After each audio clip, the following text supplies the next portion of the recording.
My name is Average Joe, and I'm a proud geek with expertise in movies, superheroes, and animation. And my name is Pixel Patch. I'm a joyful geek with an expertise in gaming, both tabletop and video. Our mission is to bring nerd culture to the masses. And by sticking it all under the microscope. Welcome to the Bat Jar Podcast.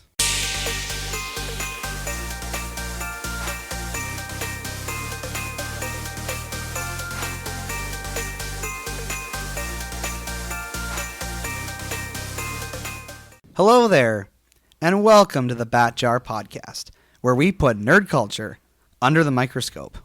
Sadly, Pixel Patch could not be here today because he went and injured himself, and he's going to be in bed for a few days.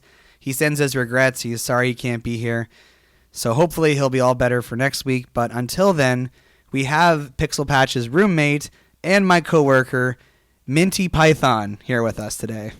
You forgot your friend as well. Oh, right. Yes. I forgot about that part. Yes. We're friends. Because we were friends before we were coworkers. Yeah. Hello, everyone. Yes. Minty Python, welcome to the Bat Jar Podcast. Thank you. It's great to be on. And I'm Average Joe, in case you don't know. Okay. Yeah. Yeah, I've listened a few times, so. Would you consider yourself a listener? A very occasional listener, and when I do listen, I generally just kind of sort through all the episodes to try to find ones that I think are going to be interesting. And if I know one of the guests is going to be on and I know them, I'll check it out. Or if it's about a topic that's interesting to me, I'll look at it. Okay, interesting. Well, yeah. Occasional, well, maybe fan. We'll use the word occasional. Oh, definitely a fan. I download your podcast every week. But you don't always listen to it. That's true. Okay. Well, Minty Python, if you've listened to our show enough times, you know that we ask questions of our guests. Mm-hmm. So, first of all, what kind of nerd or geek are you? Okay. Yeah, so I am I'm nerdy about I guess things that are non-cultural, like politics and history, but when it comes to more, I guess, things that would be considered arts, I enjoy classic literature. I like reading classic French novels and classic Russian novels, as well. I like anything to do with crime, any kind of literature or television or shows that have to do with crime, especially organized crime, and I find very fascinating. Yeah, you're really into Narcos right now. Yeah, I love that show. It's so good. Okay, I've only seen like 30 seconds, so I can't comment. Yeah. Very interesting. So what kind of nerd or geek would you want to be? More of what I am. I'd love to read more, and I'd love to get more into the genre of crime. There's lots of great superhero crime fictions out there. I know, but I'm more interested in focusing on the drug lords, and there's lots. Listen, there's lots of Batman stories about drug wars. Okay, well maybe I need to be brought out of my ignorance, shed some light. Yeah, there's a movie called Batman Under the Red Hood where literally it's about one guy trying to take over the drug trade of Gotham City. That actually sounds like something I'd be interested in. Yeah, well, I will sit you down and watch it for sure. All right, there we go. Well, Minty Python, it's a great pleasure to have you here. I don't like saying anyone's a replacement for anybody, but the news of Pixel's injury kind of came late in the game, so I really appreciate your willingness to step in here because no one wants to listen to me talk by myself for an undisclosed amount of time about these topics, so it's good to have somebody else along for the ride. Of course. Happy to be here. And, it's late at night, so we're drinking coffee, so you might occasionally hear a little slurpage, a little bit of...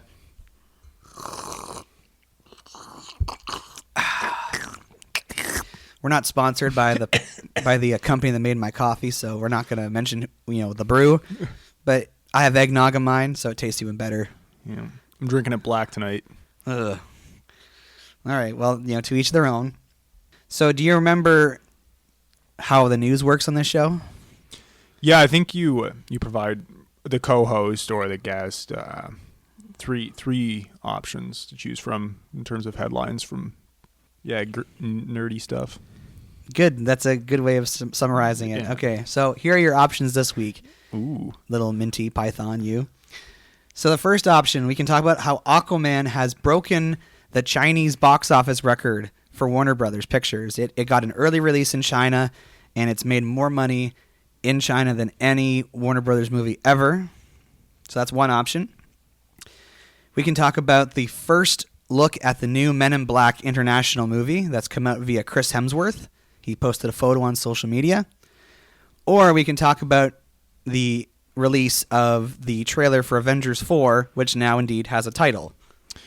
Well, average Joe, I'm not really invested in any of those kind of hit pieces of information, but I know that the Avengers is a story that's near and dear to your heart, and it's also the one I'm probably most familiar with out of those three options. So yeah, let's go with the new trailer.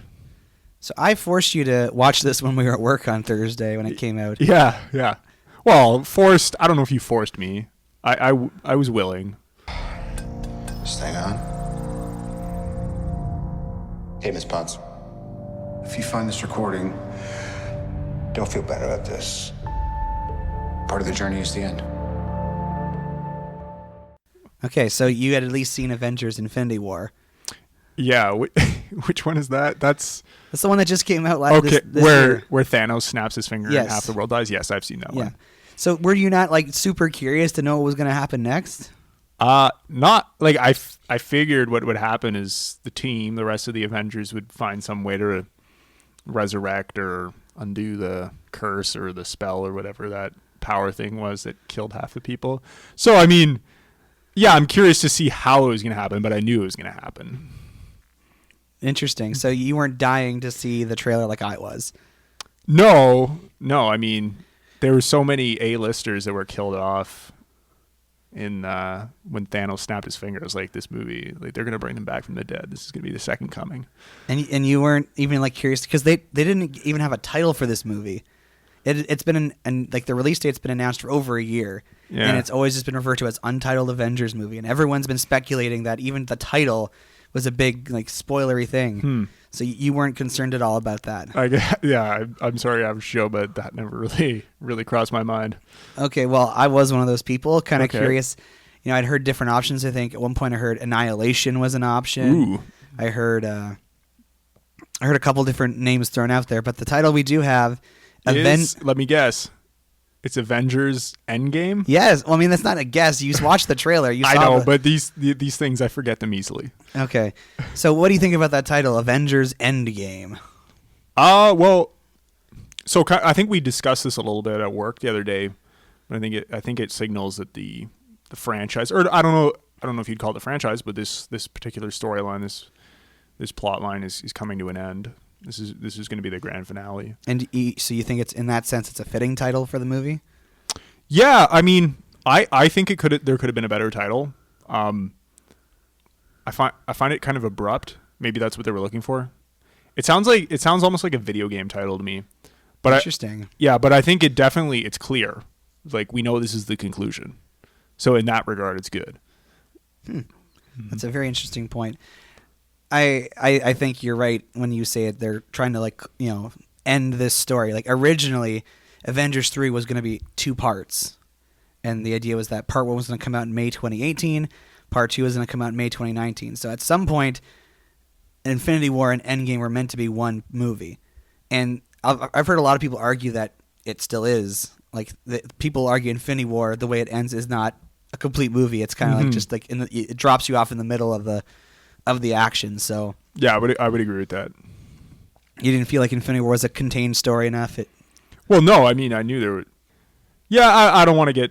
I can't really speak to it, but yeah, I can see that argument. It makes sense to me. The biggest headline that was attached to this trailer was the reveal of how many views it got in its first 24 hours. You probably don't know this, Minty Python, but nowadays with the internet, with YouTube, I say they, but the studios track how many views the trailer gets in its first day, and the early box office analysis can show that movies that have high trailer counts lead to having, big box office numbers. In other words, if the buzz is positive and high enough, even when they announce a trailer, obviously that means the interest is going to continue on until they actually release the film. Mm-hmm. That makes sense.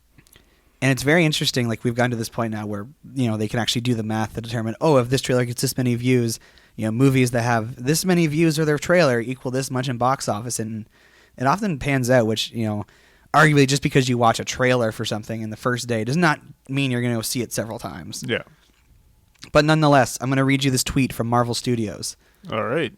Quote, "To the greatest fans in the world, thank you for being there from the beginning until the end game and making this the most viewed trailer in history with 289 million views in 24 hours."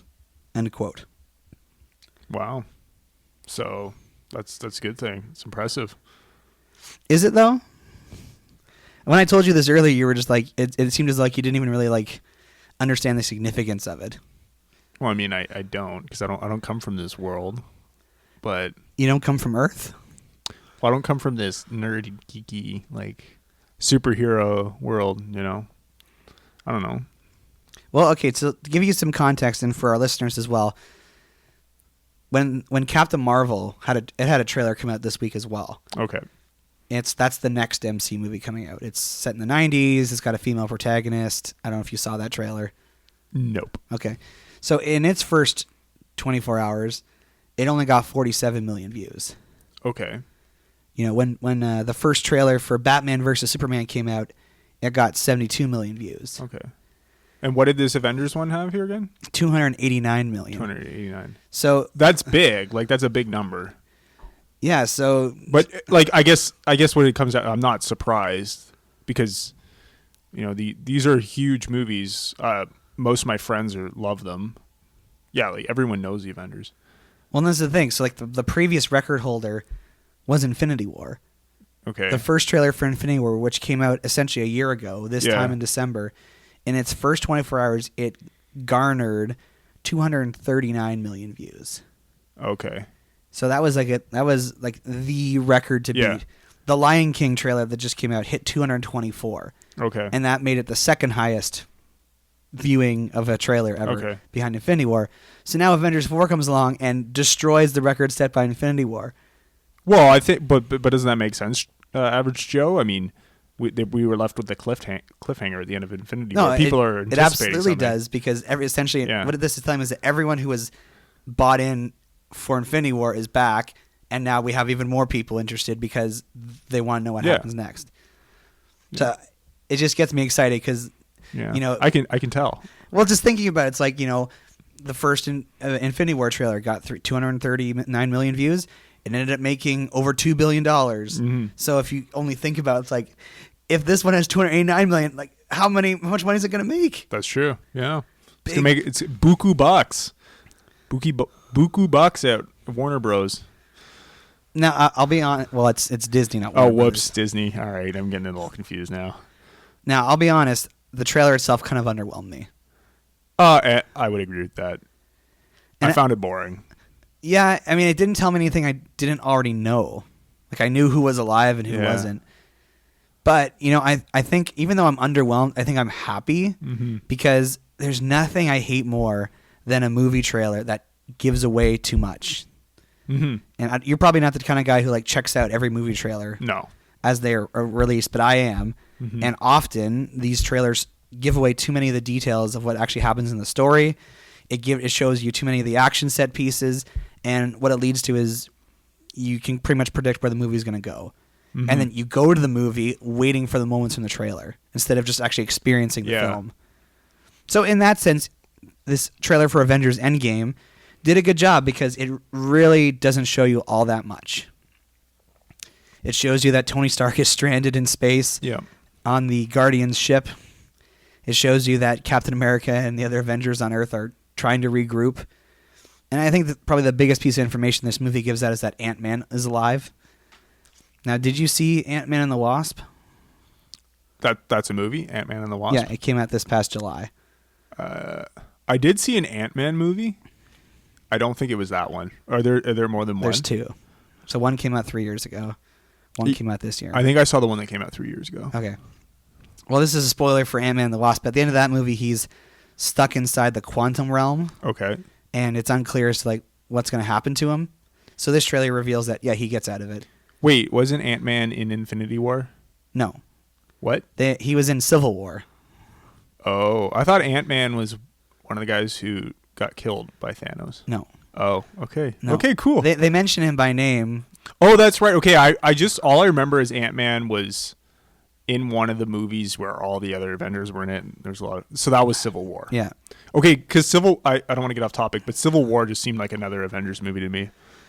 Well, that's why we live in a world with different opinions, because that certainly is an opinion that a lot of people have. Yeah. I maintain the argument that it is a Captain America story, and he's at the core of it, and all these Avengers just happen to be in it. Yeah, and I would say Captain America is I think one of my favorite Avengers. So, just FYI.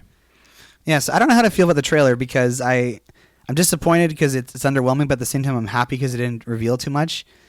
I mean, I'm gonna go see this movie regardless of what's in the trailers. Of course. And I think I would rather here's a better question. Should there even be another trailer? We already know we're all going to go see it. Like, do we need to see more than what we've already seen here? When's the release date? July? April. Okay. April 26th, right before your birthday. Yeah.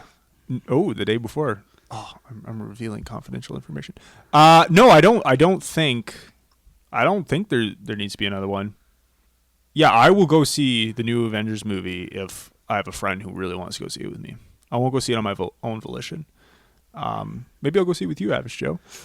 You gotta come to the Thursday night showings with me. Okay, but I could see maybe if they want to continue to build momentum, if maybe they want to push it, because you could release another trailer that doesn't reveal a whole lot more, and people are gonna still eat it up, right? Hopefully. It's not. I mean, maybe. Okay, enlighten me on this. Is it that hard to make a trailer? No, it isn't, but to make a good trailer, it seems to be a lost art nowadays. Okay. A trailer that doesn't spoil everything. Okay, yeah. But it can't, even if they just made a trailer that's just a montage of smash up scenes and stuff and superheroes looking really cool, maybe throw a pretty girl in there somewhere, people are going to go see that even if it's 40 seconds long. People are going to go on YouTube and watch that. Good point. Well, if you haven't checked it already, what are you waiting for? Go on YouTube, go on Twitter, watch the trailer for Avengers Endgame. And you know what? Even though I'm disappointed of the actual content of the trailer, I'm glad it didn't spoil stuff. It's unclear at this point if Thanos is actually going to be really the villain of the movie, or if he's just going to be an element of the story. Because you hardly see, you only see part of him in the trailer. You don't actually see his face or anything. So who knows? But as you're alluding to, we'll probably see another trailer before the movie comes out, so we'll probably talk about that then. For the sake of moving on, I think we can move on now. Yeah, I concur. This is going to work, Steve. I know it is. Because I don't know what I'm going to do if it doesn't. So for today's topic, we're going to be continuing our two-parter on Christmas stuff. Now, Minty Python, how do you feel about Christmas movies and Christmas specials? Well, I love Christmas. Just want to set the record straight there. Christmas movies, I like Christmas movies. I don't generally watch them until Christmas. Not till the 25th? The 24th, Christmas Eve. What? You don't watch any Christmas movies or TV specials up until Christmas Eve? No. How do you must not watch all that many of them. Yeah, I grew up in a house, we didn't have cable or satellite television or anything. We just had a tube TV and a DVD player. So we had a handful of Christmas movies, and we generally watch them. It depends. Sometimes on Christmas Eve, and definitely on Christmas Day, and then the days following, 12 days of Christmas. Interesting. And you know what? I actually respect that perspective, because what my upbringing looked like, what my reality looks like now, is that basically the month leading up to Christmas, I watch Christmas movies, and then come Christmas Day, we start watching the movies we got for Christmas, which are films that have been released in the last year. So I don't actually watch Christmas movies after Christmas during the official Christmas season. So that's an interesting perspective. Mm-hmm. Are you familiar with our podcast definition of the different types of Christmas movies? Yeah, somewhat. I think there's the A, B, and C kinds of Christmas movies. Yeah. And do you remember what each of them are? So an A type is a movie that is specifically about Christmas. So that would be, and correct me if I'm wrong, that would be any movie what's that little cartoon about Rudolph the Red-Nosed Reindeer? Yeah. Okay. Then there's B, which there's kind of a broader story, but Christmas is still central to it. Christmas takes part in the movie at some place. Yeah. Yeah. And then the last one, C, is just so, I'm not defining this very well, I apologize, but it's Christmas just so happens to be in there. And it's not important to the plot in any way. Like, it could just as easily be Easter or Halloween. No, that was beautiful. Ooh, thank you. That's a beautiful way to distinguish the different types of Christmas movies. I find it hilarious because more and more people who have a presence on YouTube and social media, it's like they just talk about one type of Christmas story, Christmas movie, Christmas special. And so Die Hard keeps getting brought up in all these discussions. In fact, before we started, I saw that Ben the Movie Buff, frequent guest of the show and a friend of the podcast, he just uploaded a video talking about Die Hard's status as a Christmas movie. And my big thing is, like, if everyone just adopts the Batjar system of having these different types of Christmas movies, then there's no need to have these debates about, the different types. You just say, yeah, this is the reality. Yeah, no, that your method of defining these types has been illuminating for me. Makes it very clear. I would never have thought about this kind of thing and never tried to break it down. But yeah, no, it's helpful. And I just want to say for the fans, Minty Python, have never seen Die Hard. I'm shaking my head at you. I really want to see it. It's on my list of movies to see. I just haven't gotten around to it. Are you familiar with a man named Shane Black? No. Okay, so he's a screenwriter and movie director who is very famous for setting his movies at Christmas. So he's kind of like the godfather of the Christmas C-type movie. So I'm going to list a bunch of movies that he's been involved with, and you tell me if you've heard of them before. Okay. Lethal Weapon. I've heard of Lethal Weapon. Kiss Kiss Bang Bang. I'm going to say no. Iron Man 3. Yes. The Nice Guys. Yes. So those are all movies set at Christmas that this guy has either written or directed. And so when he was interviewed a few years ago about this, they said, like, why is everything set at Christmas for you? This is what he had to say. Quote, "It tends to be a touchstone for me. Christmas represents a little stutter in the march of days, a hush in which we have a chance to assess and retrospect our lives. I tend to think also that it just informs as a backdrop. I also think a lot that Christmas is just a thing of beauty, especially as it applies to a place like Los Angeles, where it's not so obvious, and you have to dig for it, like little nuggets. One night on Christmas Eve, I walked past a Mexican lunch wagon serving tacos, and I saw this little string, and on it was a little broken plastic figurine with a light bulb inside it of the Virgin Mary. And I thought, that's just a little hidden piece of magic. All around the city there are little slices, little icons of Christmas that are as effective and beautiful in and of themselves as any 40-foot Christmas tree on the lawn in the White House.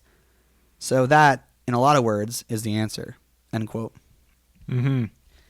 Would you agree with what he has to say about how Christmas is like just a nice backdrop for a film? No, I disagree with him. I love Christmas, but whether it's in a movie or not, I don't think that really has any bearing. I find that explanation unsatisfactory.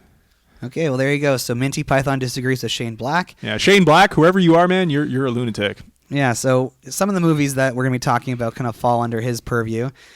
And so the concept of today's episode is talking about Christmas franchises. So these are movies and TV specials, because you really can't have like a Christmas TV show, because really like a TV series airs throughout the year, and it wouldn't make sense to have one just about Christmas.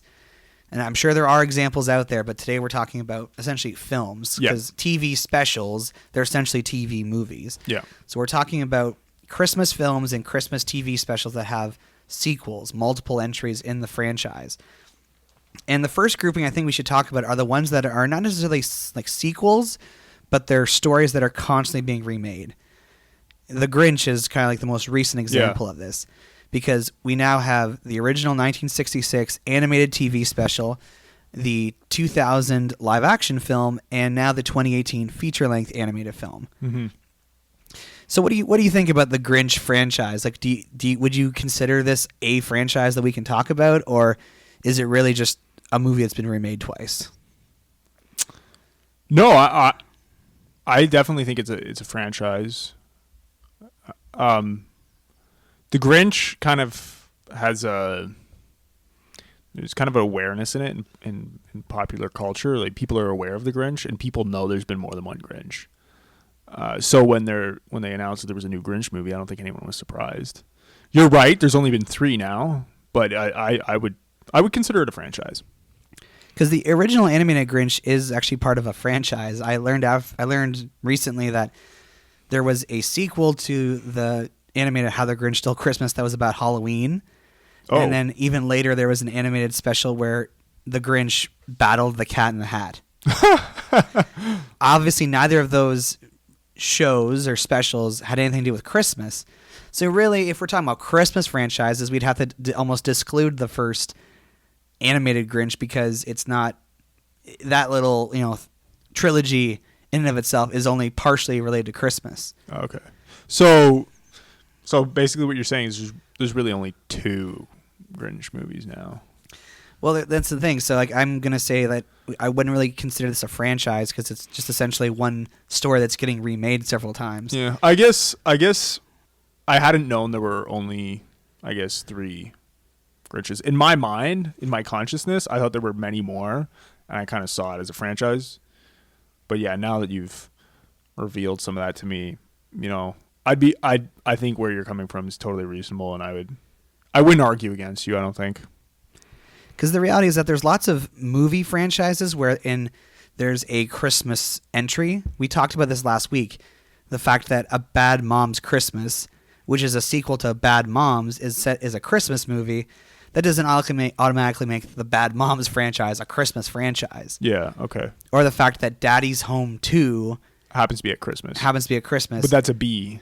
Is that B? That's B-type? Well, no, because it is Daddy's Home 2 is very much about Christmas, so that is an A-type Christmas movie. Oh, but I haven't seen it. Okay, so Daddy's Home, the first film, I saw that one. Yeah, it has nothing to do with Christmas. Okay, yeah. But the second one is all about Christmas. Oh, okay. I thought it was kind of just part of it. No, the whole story is that their families are together for Christmas and their dads show up. Oh, yeah, I remember from the trailer. Okay. Yep. So the reality is that, yes, Daddy's Home 2 is a Christmas movie, but that doesn't make, again, the Daddy's Home franchise a Christmas franchise. Okay, I agree with that. There's an Ernest Saves Christmas, but there's also an Ernest Scared Stupid, Ernest Goes to Camp. So yeah. For the sake of simplicity, I'm going to unilaterally exclude all franchises that have a Christmas entry. Yeah, I think that is totally legitimate. I think also the other quasi-franchise that is really just made up of a movie that's been remade several times would be A Christmas Carol. Sorry, say that again. You don't think that's a franchise? Well, no, I would argue it isn't because it really, what it comes down to is it's the same story being adapted many times. Oh, I see. Okay. Okay. But the Star Wars franchise, they're basically telling the same stories over and over again. Wow. Now. So you could say the same. All right, well, I'm not going to get into that debate with you. Okay. But just to say I disagree with you, first of all. But while the different Star Wars films have similar story beats, exact same elements, story plots. There's points that are similar. With the Christmas Carol, there's been 9 film adaptations of Oh wow, there's been 9. There's been 9 versions of Christmas Carol. I can think of 4. I think. So there was one in 1935 that I've never seen. Yeah. One in 1938 that I've never seen. Okay. The one that I'm most familiar with would be the one from 1951 with Alistair Sim in the role of Scrooge. It's in black and white. I don't know if you've ever seen that. I think I've seen that one. So that's the first one I've seen. There's one in 1970 that apparently is a musical that I've never seen. I don't think I've seen that one. There's one from 1971, which is interesting because, it's an animated. Okay, it's animated and has Alistair Sim reprising his role. Okay. Did not know about that. And then there's Mickey's Christmas Carol from 1983, the Disney.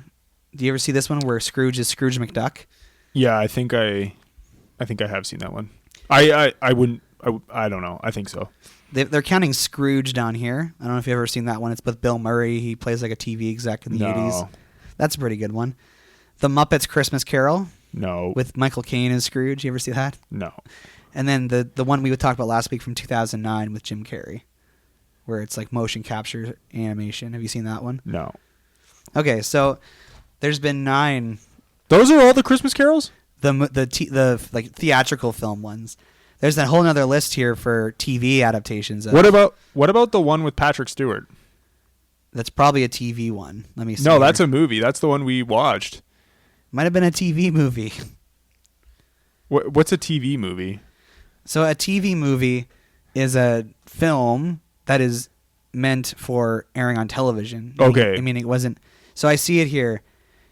1999's A Christmas Carol from the Hallmark Channel starring Patrick Stewart. Oh, okay. So it wasn't a movie originally. It was a TV movie. A TV movie, but not a movie in the sense that I thought it was. Yeah. Okay. And so I know that there's an animated Christmas Carol that my little siblings watch a lot. And so there's only been one of those. That was the one in the 70s. Well, there's that one. There's the Mickey Mouse one. Yeah, sorry, the non-Mickey Mouse one. Well, I'm scanning through this list of TV adaptations of A Christmas Carol, and I don't see. I know there's an animated one that we have at home that gets watched every Christmas. Yeah, maybe this list I'm looking at is incomplete, but it don't. Or it could have been the one you listed. I just don't know. Yeah, maybe. Did it look like it was made in the 70s? I don't know. Okay, well, regardless, there's over 10 television cool. adaptations of A Christmas Carol and then the 9 films. So yeah. when you get down to it, just like with The Grinch, they're telling the same story, but they're making adjustments. They're making changes. They're turning some of the characters into Muppets or animals or they're emphasizing different parts of the narrative. So I would have a hard time like calling this a franchise because it's really just, again, different versions of the same story. Yeah. No, I agree. I think I could agree with that. Okay, perfect. So that talks about the first grouping of Christmas franchises where you're really just seeing multiple entries of the same story. Mm-hmm.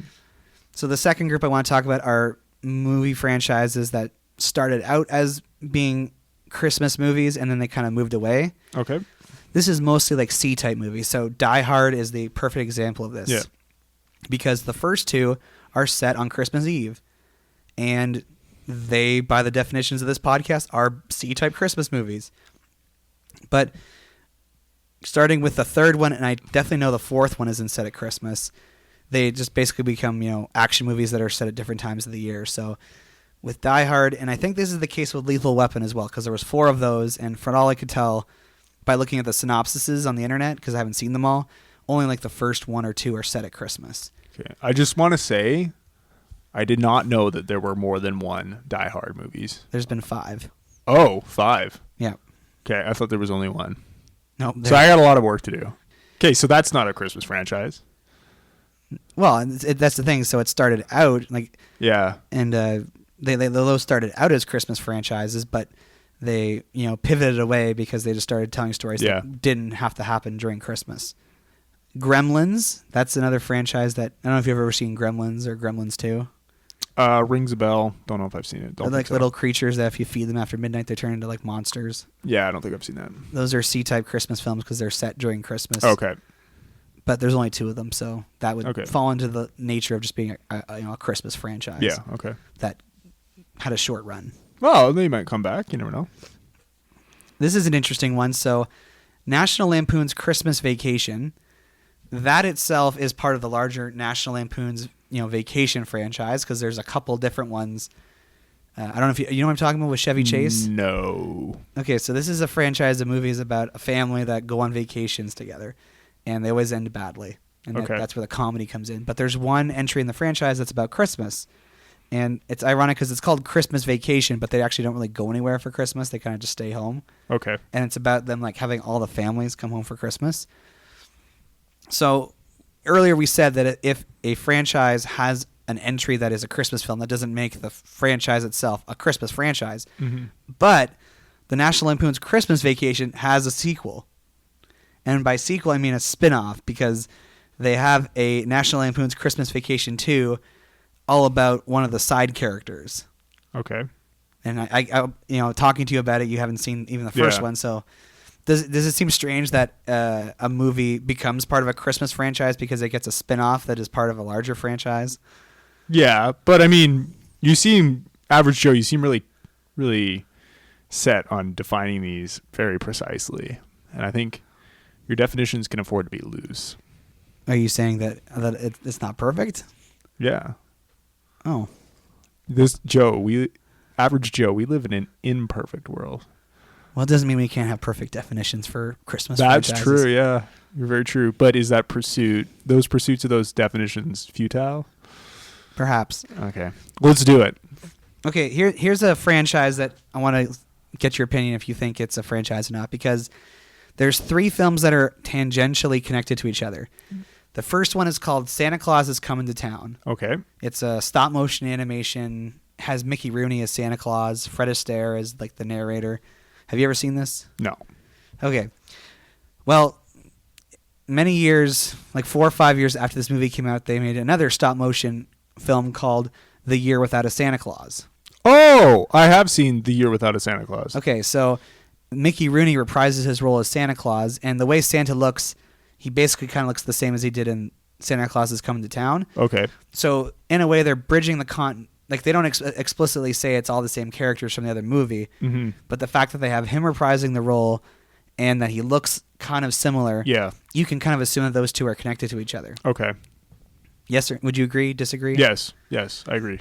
Okay, so then many years later, in 2008, they made a sequel to The Year Without a Santa Claus called A Miser Brothers Christmas.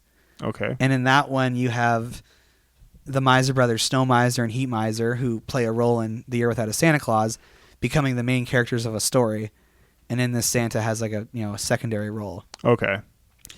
So it's a spin-off of a spin-off. Would you consider these part of one Christmas franchise, or are these just tangentially connected spin-offs? The latter, for sure. I don't think that doesn't sound like a franchise to me. All right. I will condone. I will agree with you there. Okay. Thank you. Thank you for being so gracious. So then here's another loophole. Okay, so we have the original Rankin Bass Rudolph the Red-Nosed Reindeer. Okay. Okay, that one came out first. Then they made a movie called Rudolph's Shiny New Year. So Rudolph at celebrating New Year's. Okay. And he's helping Baby New Year with something. I don't know. I've never seen it. But then they have Rudolph and Frosty's Christmas in July.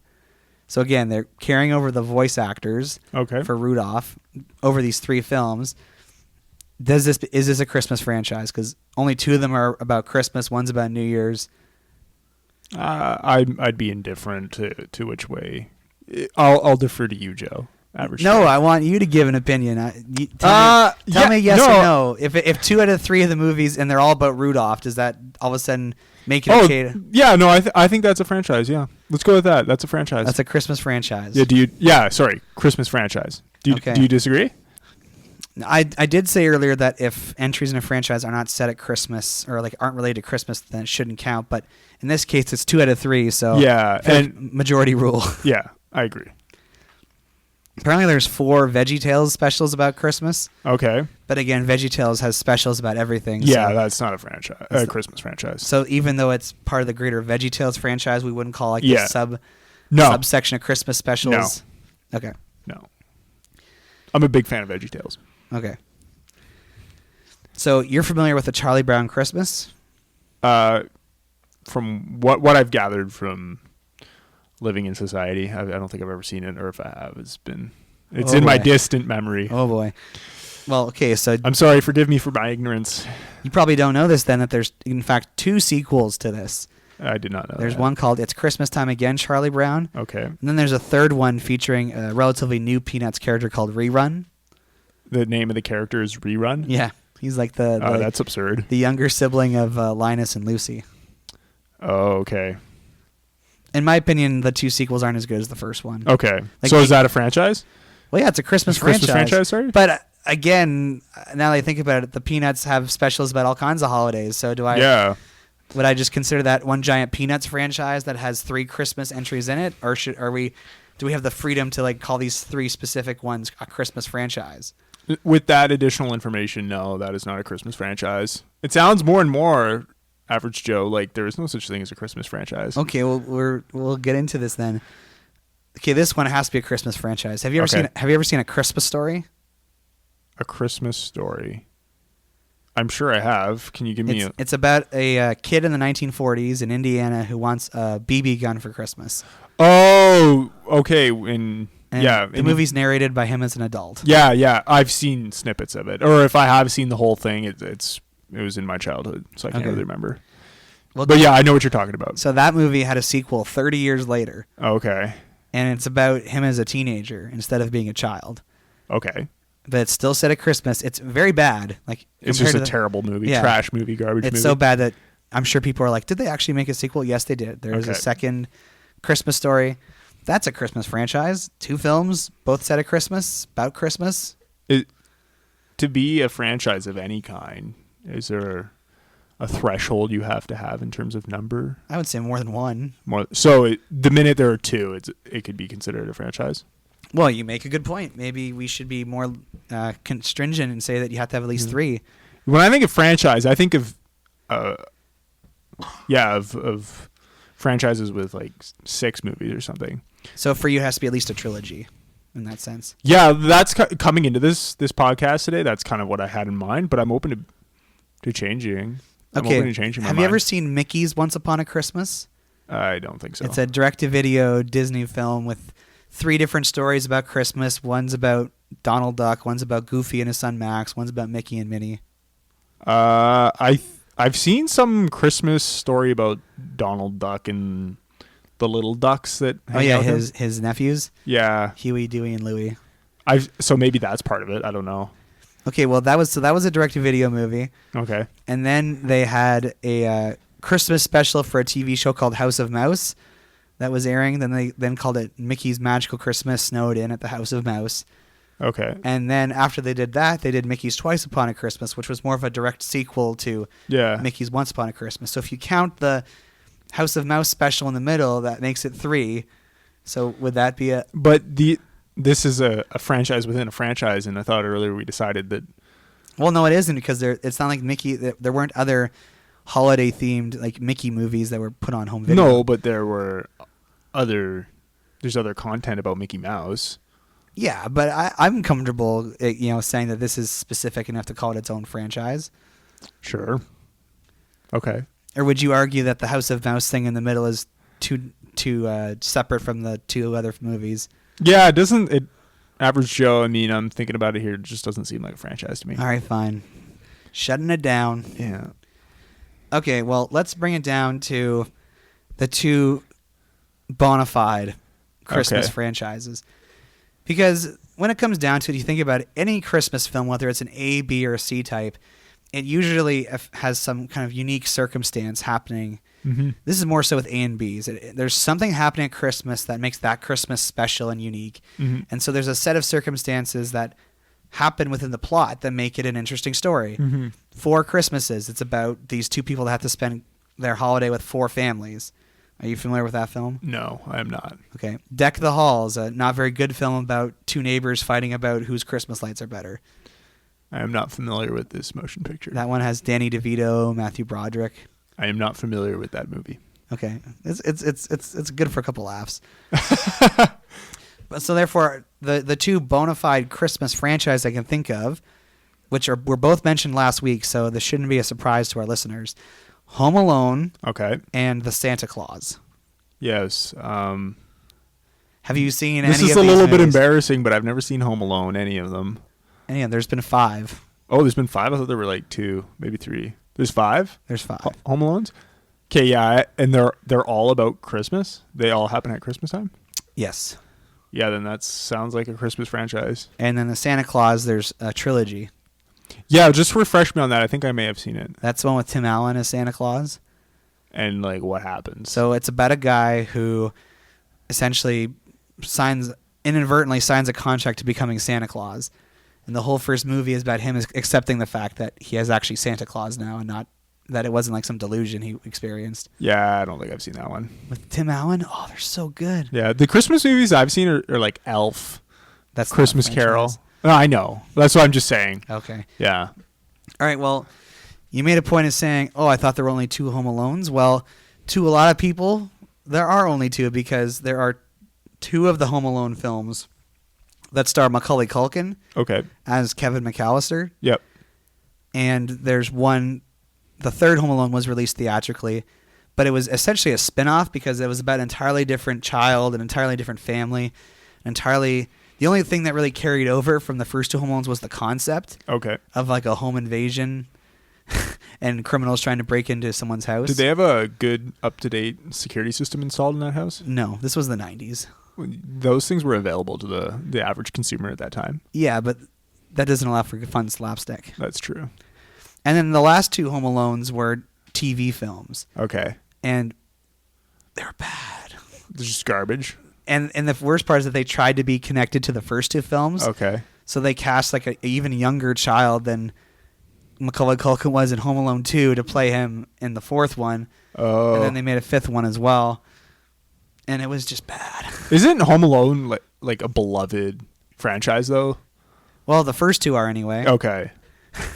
That's the thing. So the first two Home Alones are like holiday classics that people air on TV every year. Okay. And, last week, Pixel made the point of saying that he sees Home Alone 2 as more of a Christmas film because it's set in New York.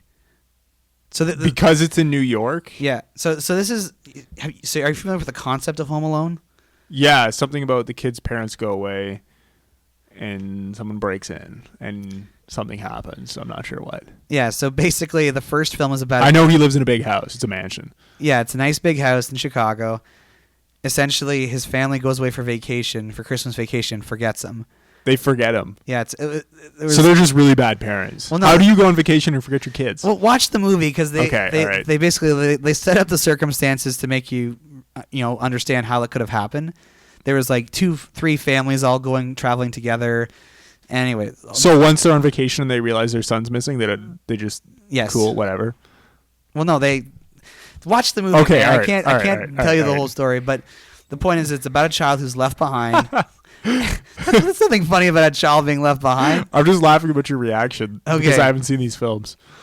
And then it's about essentially him defending his home from these two criminals that try to break in. Oh, okay. And there's a whole bunch of slapstick comedy from people getting their hands burned, their heads set on fire, and irons getting smashed in their faces. All kinds of good PG humor stuff, Mm-hmm.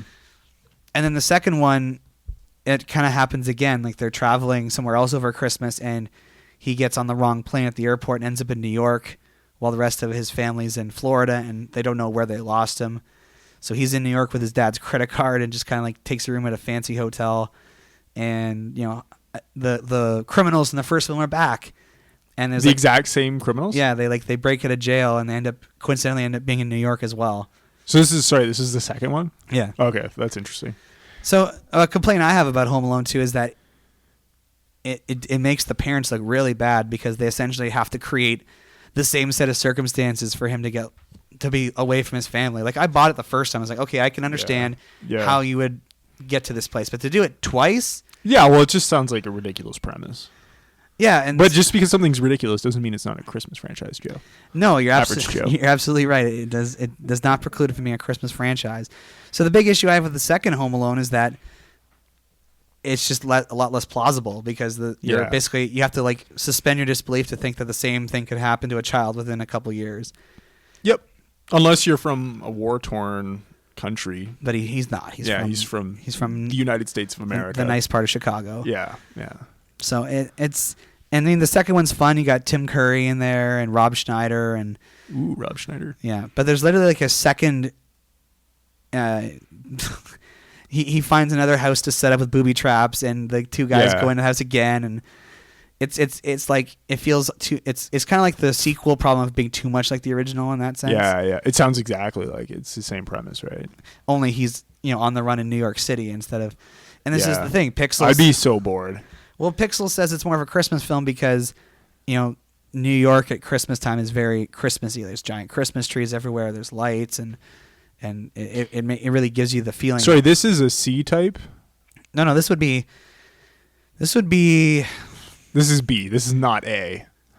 Well, this is not A. People will argue because the whole kind of. I know I haven't seen the film, but this is not an A type. Well, this is the thing. So, like, the whole thrusting point forward for the film is that it's Christmas vacation, so their family is doing something. It could just have easily been spring break, although I don't know why his parents would have been going on spring break. Right. So, just for the sake of moving on, you would say that the Home Alone movies are B types. Yes. This is interesting because with the third Home Alone, as I mentioned, it's a spin-off, really, because it's an entirely different set of characters. The only real shared idea is the concept of... Yeah. And this time around, it's a child who has chickenpox, who is homesick, and these 4 terrorists terrorists. like European cyber terrorists, like they Eastern European. Yeah, like- why are the terrorists always Eastern European or Arab? Well, they want this computer chip that he accidentally got in his toy car, and so it's even more outlandish because instead of one kid outsmarting two crooks, it's one kid outsmarting 4 international terrorists. Okay. So it becomes that much more ludicrous, and I enjoy that film because I think the slapstick is even funnier than the first two. But it's set after Christmas. Like, it's set after Christmas vacation once school's back in session. Okay. So it's like in January. So it's like the people still have Christmas decorations up in their homes. Uh-huh. But that Home Alone 3 is like a C-type Christmas film that kind of downgrades from the first 2 films. Yeah, I would agree with that. So maybe it's not a Christmas well, no, franchise. it's still a Christmas franchise because even though it slides from B to C, it's still all right. within So it's a B type Christmas franchise. Yeah. Okay. And then it just declines in quality because, like I said, like I watched half of one of the direct-to-TV movie things, and oh boy, like it has so many plot holes and it makes the parents get a divorce, and it's very awkward. Mm-hmm. I'm not a fan of them. And I didn't even see the last one because why would I? Yeah, why would you waste your time? Why would you waste your money? So this brings us to the Santa Claus franchise. Okay. This was initially a standalone film in 1994, and then 8 years later they decided to make a sequel.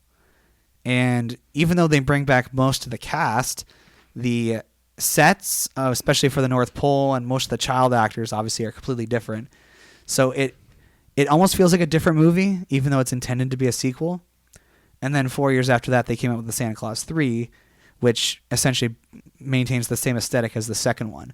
Mm-hmm. So you haven't seen these movies, but I can tell you that when you're watching them, there's the second and the third have a lot more in common than the first. Okay. Because the first film, when it came out in the 90s, it was more so like an all-ages comedy that really had a lot of good jokes for adults in it. Mm-hmm. But the second and the third one, as much as I love them, they do aim more towards children. Okay. So like the stories are more cheesy, simplistic. The jokes are kind of more on the nose. Yep. It's kind of more outlandish. The first film, like I said earlier, it's about this man essentially having to accept that he is now Santa Claus. Okay. And then the second and the third films are more about, oh, I've got to save Christmas, and if I don't stop this thing from happening, my role as Santa Claus will be no more, and Christmas will be ruined. So it's hard for me to say that the Santa Claus is the best franchise, the best Christmas franchise, because the films are indeed of varying quality. Essentially, the real pun of the movie is that it's called the Santa Claus with an E at the end.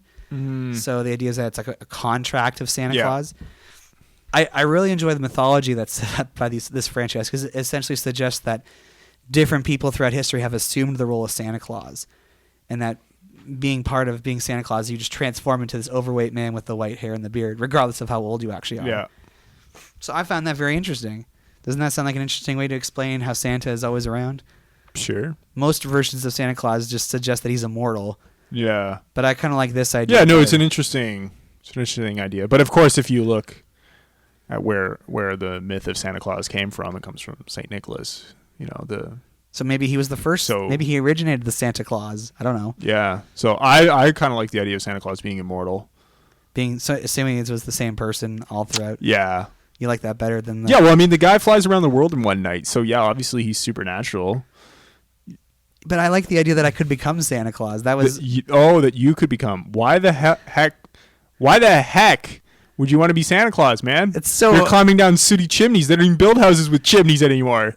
But does your house have a chimney, Joe? The Santa Claus franchise explains how that happens. Chimneys magically appear for him when he's going down. Oh, okay.